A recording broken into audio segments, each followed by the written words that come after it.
अब हम समझते हैं प्रेजेंट कंटिन्यूअस का लास्ट स्ट्रक्चर और डब्ल्यूएच स्ट्रक्चर।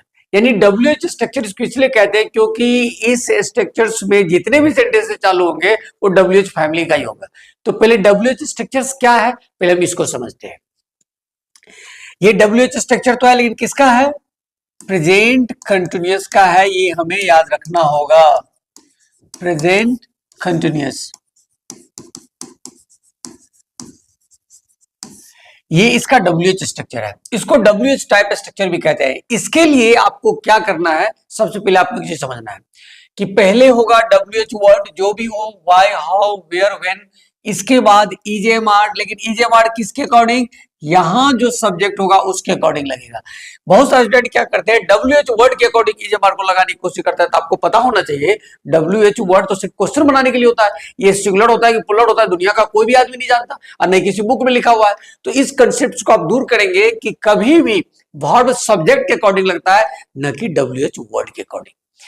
तो अब क्या है, डब्ल्यूएच वर्ड ईजेएमआर प्लस सब्जेक्ट V1 ING, उसके बाद लास्ट में क्वेश्चन मार्क।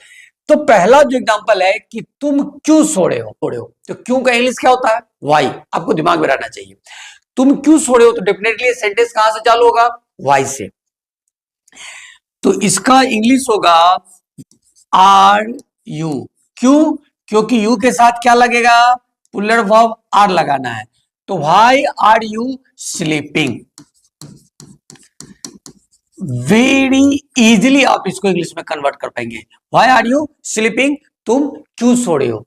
तो बस ये चीज दिमाग में रखना है कि यहां जो वर्ब का इस्तेमाल हुआ है, ये वर्ब वाई के अकॉर्डिंग नहीं हुआ है। किसके अकॉर्डिंग हुआ है?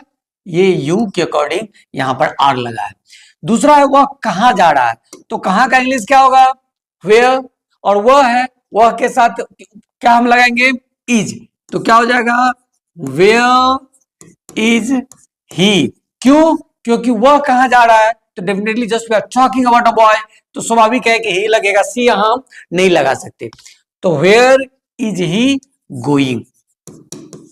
वेरी सिंपली आप इसको ऐसे बना सकते हैं। स्ट्रक्चर बस माइंड में होना चाहिए, पहले डब्ल्यूएच वर्ड, फिर हम ही किसके अकॉर्डिंग यहां लगाए हैं, आपको ध्यान होना चाहिए। ही लगा, ही जो है सिंगुलर है, इसीलिए इज को हम लगाए हैं ही के अकॉर्डिंग, यानी ही सिंगुलर है इसीलिए हम यहाँ इज लगाए हैं।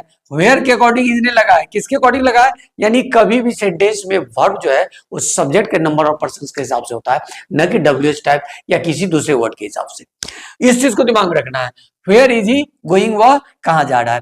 इसके बाद है वह क्या खा रही है। अब देखिए, अब क्या खा रही है, स्वाभाविक है कि यहां पर खा रही है तो ये लड़की के लिए बात हो रहा है।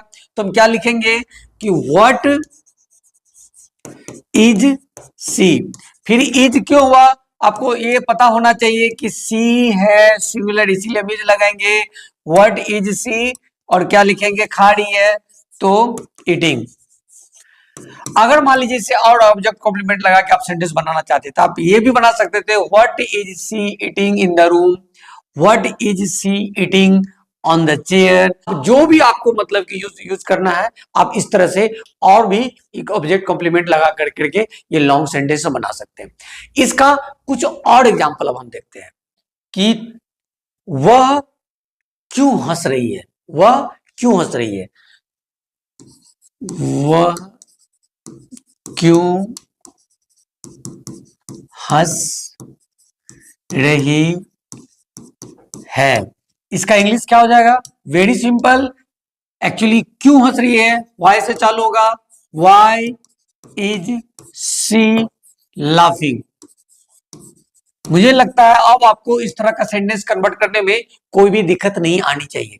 एक एग्जांपल इसका हम और देखते हैं। अगर हम ये लिख रहे हैं कि तुम किसे याद कर रहे हो, तुम किसे याद कर रहे हो, तो इसके लिए हम फिर क्या लगाएंगे? किसे याद कर रहे हो? whom। तो whom आर क्यों होगा? क्योंकि यू जो है पुल्लर है, इसीलिए आर हो जाएगा। whom आर यू मिसिंग, तुम किसे याद कर रहे हो। इसी तरह से अगर हम ये मतलब कि बनाना चाहे कि तुम कैसे नाच रहे हो, तुम कैसे नाच रहे हो, तुम कैसे नाच रहे हो, इसका इंग्लिश क्या हो जाएगा? कैसे? स्वाभाविक है, हाउ से चालू होगा।